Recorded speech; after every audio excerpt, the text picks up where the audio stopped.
Hello everyone, welcome to Mechanical Engineering online classes. This is Ramanti Sriramoju. Hello friends, in this video we shall learn a special case of graphical solution which is called multiple optimal solution. So as the name suggests, multiple in the sense we will have one or more number of optimal solutions. So we shall understand this better with the help of a problem. Here we have a problem. A company buying raw material has two types available to him. The first type has 30% of metal A, 10% of metal B and 50% of metal C by weight. So the first type of raw material, this is the details. For the second type of raw material, it contains 40% of metal A, 4% of metal B and 30% of metal C. The company requires at least 240 kg of metal A, 40 kg of metal B and 270 kg of metal C. The price per kg of two raw materials are 120 rupees and 160 rupees respectively. Determine the optimum quantities of raw materials to be purchased so that the cost is minimum. So here read the last sentence of the question. He is asking us the optimum quantities of raw materials that have to be purchased so that the cost is minimum. So here the objective is the cost, the purchase cost should be minimum. Okay, what are we buying? The raw materials. So here we have to first formulate this particular descriptive question into a mathematical model. For that I will assume that x1 is equal to number of units of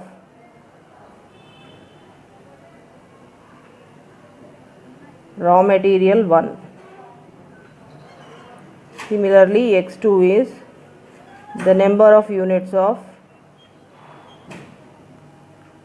raw material 2.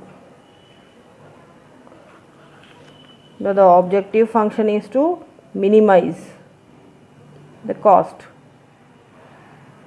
Minimize. I am assuming that the total cost of purchase is z. So this z value has to be minimized. So z is equal to how much price is there to purchase 1 unit of raw material 1? It is 120 rupees. 120 rupees. So if I want to purchase 120 x1 kgs, then it is 120 into x1 plus I am also purchasing raw material 2. Per kg the cost is 160. So if I want to purchase x2 number of kg, then the total cost will be 160 into x2. So the total cost for purchasing both the raw materials is 120 x1 plus 160 x2. So this is subject to different constraints now.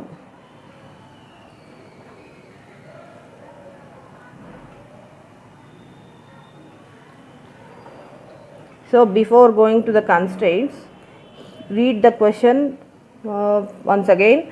The second line, the first type of raw material has 30% of metal A, 10% of metal B and 50% of metal C by weight. Okay, so here we shall tabulate this data in this form. So each raw material 1, that means raw material 1 and 2 constitutes 3 metals, metal A, metal B and metal C. So for the first type of raw material, the metal A is 30%.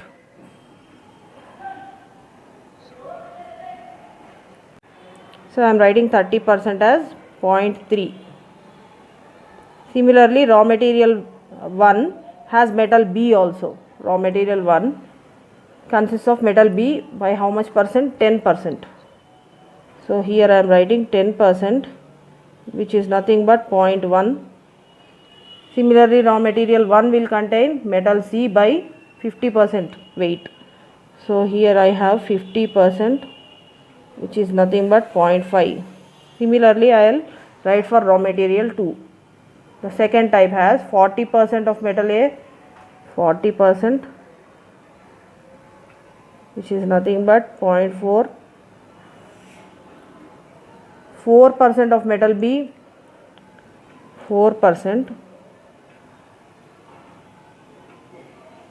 So it is 0.04 and 30% of metal C. 30%. So 0.3. Now again read the question here. The company requires at least 240 kg of metal A. So the total requirement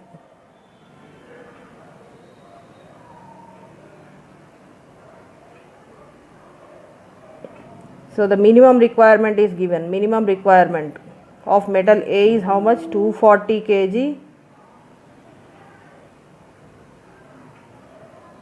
and for metal B it is 40 kg, and for metal C it is 270 kg. Okay, so after we have tabulated the information, we shall now write the constraints. So how do you write the constraint?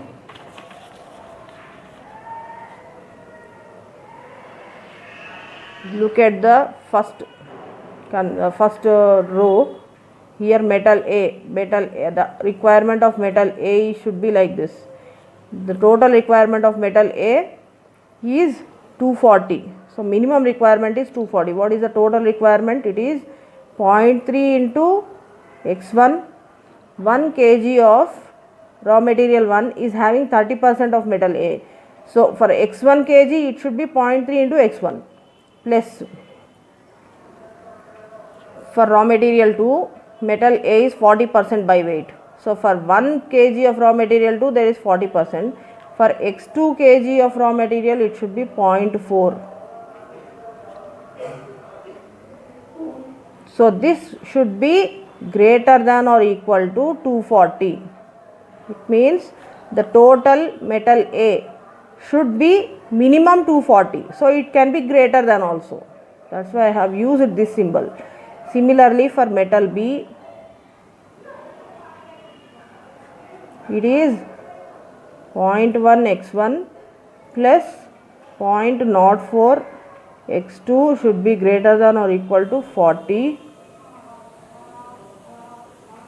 For metal C, 0.5 x1 plus 0.3 x2 should be greater than or equal to 270.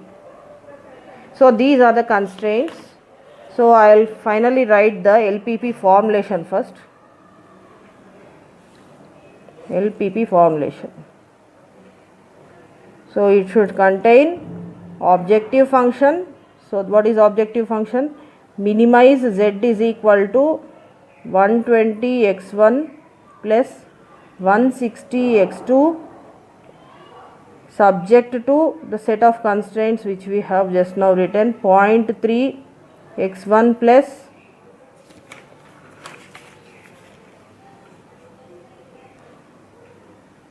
0.4 x2 greater than or equal to 240. 0.1 x1 plus 0.04 x2 greater than or equal to 40. 0.5 x1 plus 0.3 x2 greater than or equal to 270.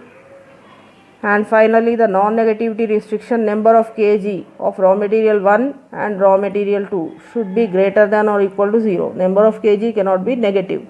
So this is the non-negativity restriction. So this is the formulation. So he is not just asking us the formulation, he is asking us to find out the optimum quantities of raw materials to be purchased so that the cost is minimum. So we have to find out the optimum solution also. So there are only two variables here, x1 and x2. So I will better use graphical method to solve the problem. So before I proceed to draw the graph, I will first convert the inequations into equations. Okay, consider the first inequality. This is the first inequality. I am writing the inequality as an equation first. So it is 0.3 x1 plus 0.4x2 is equal to 240 is the equation. Okay, now I will multiply the entire equation with 10. This I am multiplying it with 10 in order to remove the decimals. So 3x1 plus 4x2 is equal to 2400. So this is the first equation. Similarly, this is the first inequality, lowercase Roman. So I am writing it as equation first. 0.1x1 plus 0.04x2 is equal to 40. Now I am multiplying this with 100, the whole equation with 100. So it should be 10x1 plus 4x2 is equal to 4000. I am multiplying this inequality by 100. So I got the second equation. Next, considering the third inequality, 0.5x1 plus 0.3x2 is equal to 270. I will multiply it with 10. The purpose is to remove the decimals. So it is 5x1 plus 3x2 is equal to 2700, and here I have third equation. Now after writing the equations, these are the three equations I have written. I am now converting all the three equations in intercept form. That means x by a plus y by b is equal to 1. So this is the intercept form. I will convert all the three equations into intercept forms. Now look at the first equation. I am converting this first equation into this form, intercept form. So I will divide the entire equation by 2400. This is the first equation. I am rewriting this.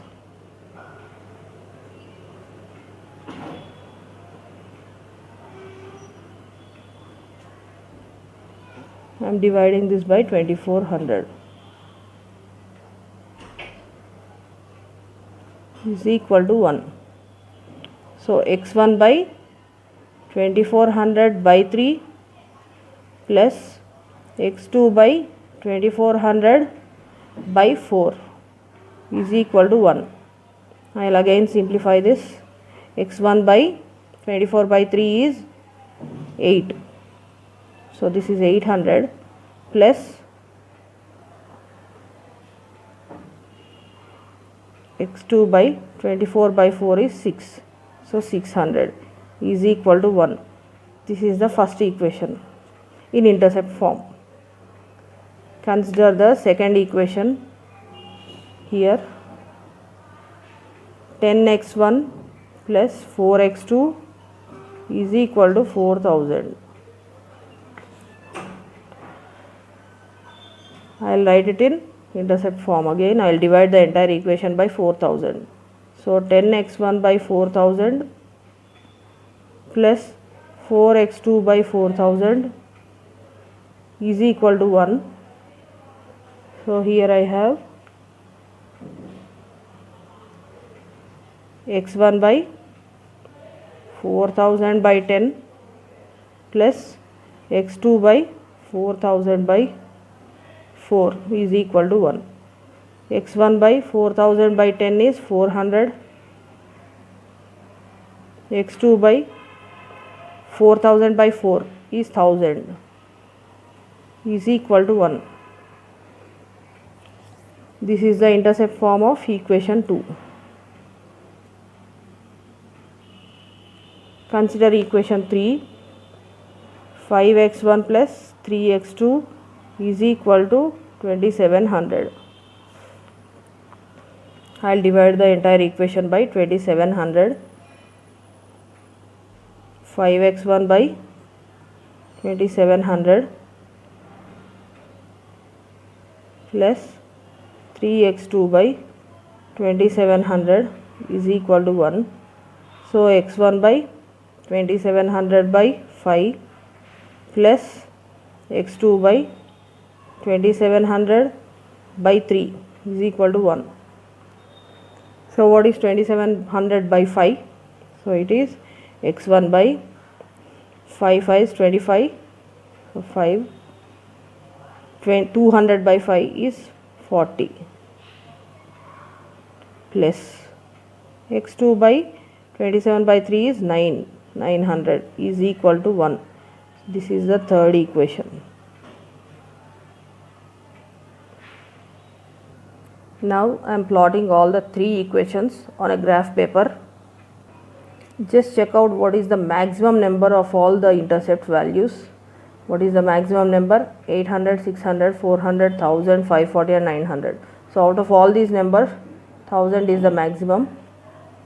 Okay, so I will see that 1000 is within the graph. I will choose a scale such that 1000 is within the graph. Okay, so here I have chosen a scale such that 2 centimeters represent 100 units, and the horizontal axis is x1 and the vertical axis represents x2. Now I am going to plot the first equation. What is the x1 intercept? It is 800 and x2 intercept is 600. So x1 intercept is 800. On x-axis I am marking 800 point, and on x2 I will mark 600. I will join these 2 points with the help of a scale like this, and I will also draw the second line whose intercepts are 400 and 1000. So on x1 axis I am marking 400 point, and on x2 axis I will mark 1000 point.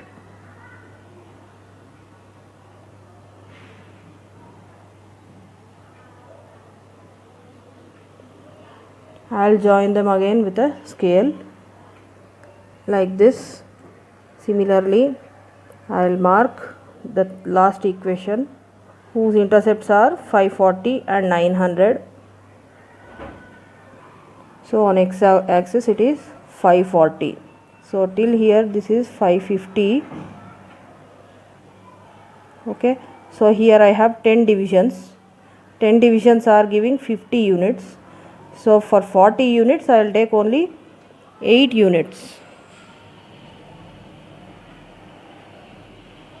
So till here. So this is the point which is 540. So on x2 axis I will again take 900.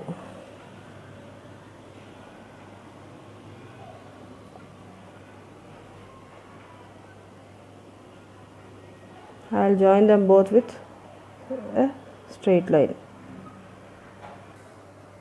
So this is the first equation. The green line is the second equation, and the violet color line is the third equation. But in the question these are not equations, these are actually constraints.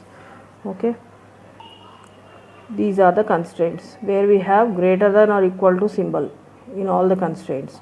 Okay, so here when you substitute 0, x1 is equal to 0 and x2 is equal to 0 on LHS, so 0, the LHS becomes 0, which is not greater than or equal to 240.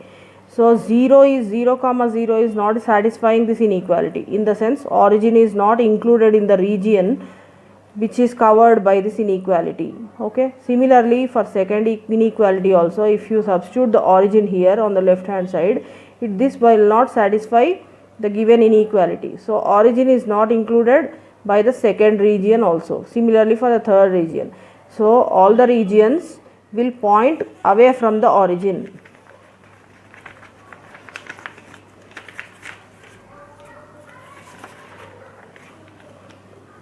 I am drawing the regions here.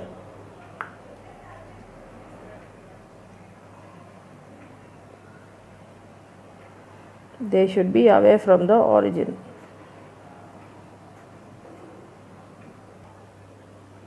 After drawing the arrow marks, now the next step is to find the common region. Here, if you consider from this point to this point, for example, okay, only up to this particular point, from this point portion of the line, from this point to this point, okay.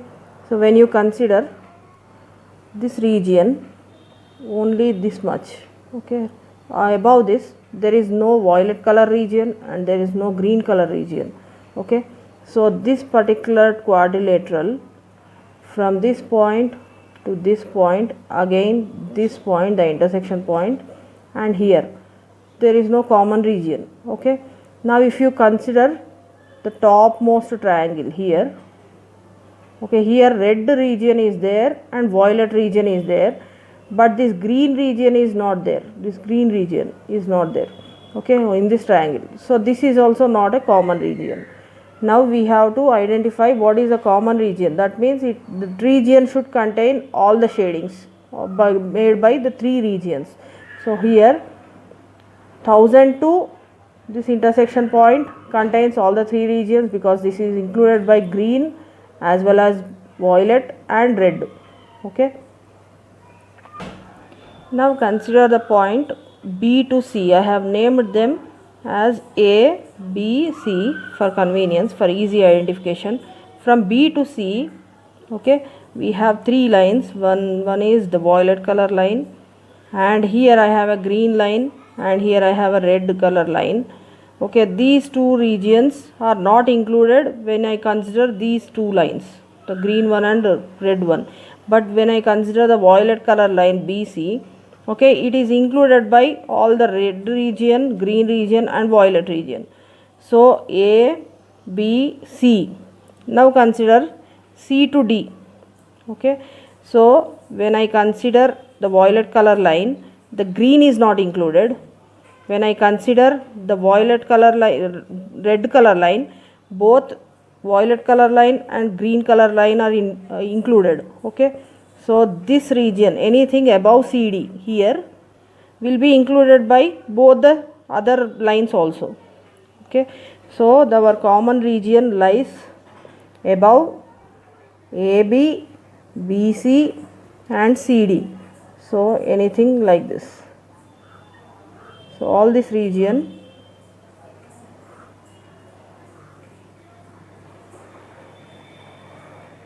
will satisfy all the three constraints.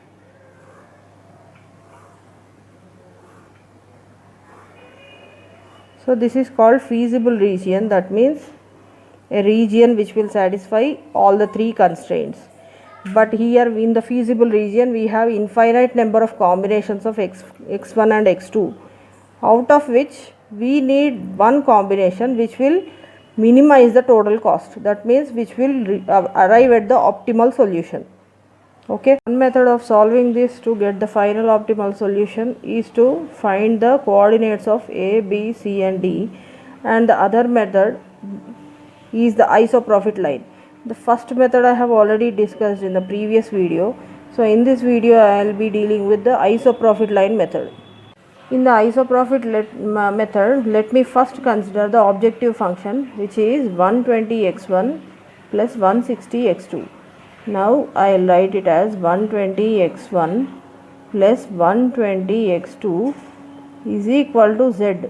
So z can be any number, okay. So I will take that number as 120 into 160, because these are the coordinates of x1 and x2 respectively. So it is 120x1 plus 160x2 is equal to 120 into 160. So this will come out to be 19,200. Now again I will write this equation in the form of intercept. 120x1 divided by 19200 plus 160x2 divided by 19200 is equal to 1. So this will come out to be x1 by 19,200 divided by 120 plus x2 divided by 19,200 divided by 160 is equal to 1. So it will be x1 by 160 plus x2 by 120 is equal to 1. So these are the intercepts of the objective function equation. Now I am plotting the objective function on the graph sheet, on the same graph sheet. So it is 160 comma 120. 160 is here and this point is 120. I will join both of the points with a scale like this. Now I will align my scale along the straight line and I will slowly move the straight line towards the feasible region.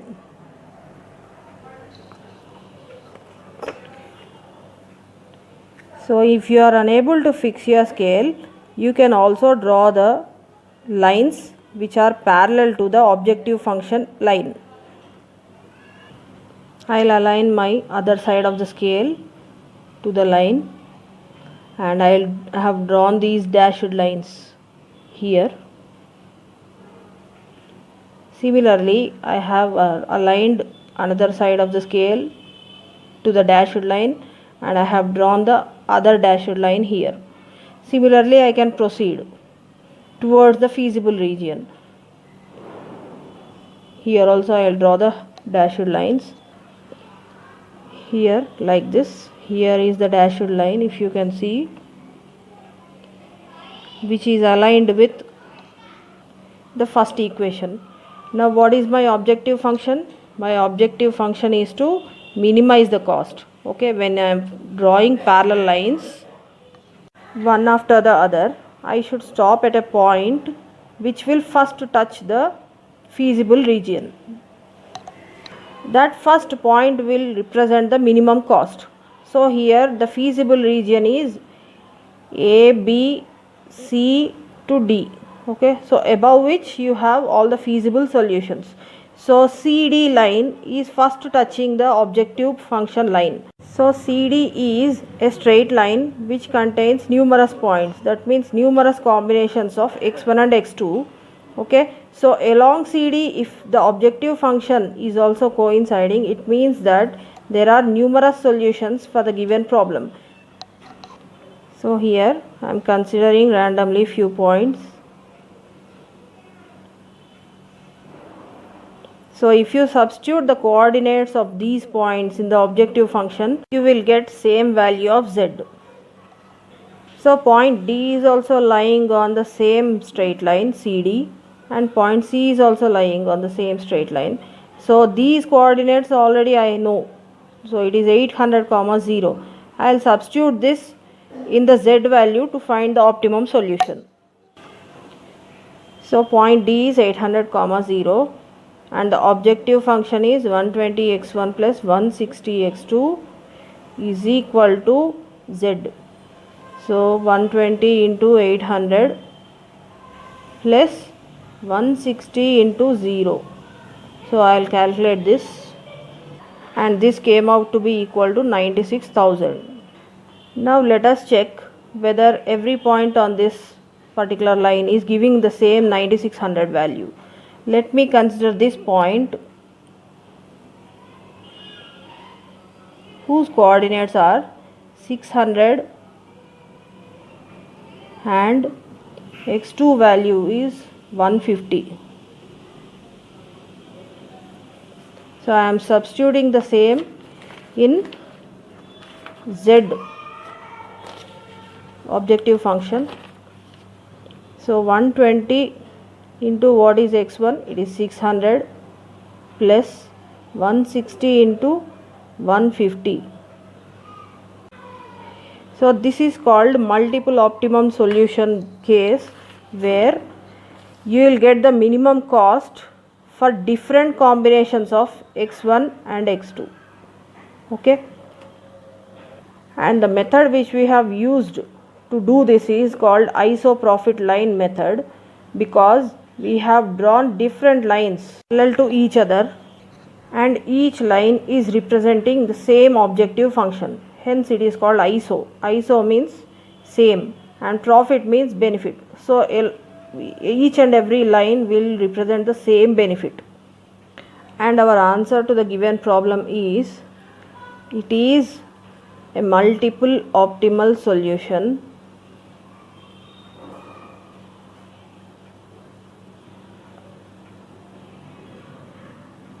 and Z value is equal to 96,000 for x1 is equal to 800, x2 is equal to 0, or x1 is equal to 600, x2 is equal to 150, etc. Thank you.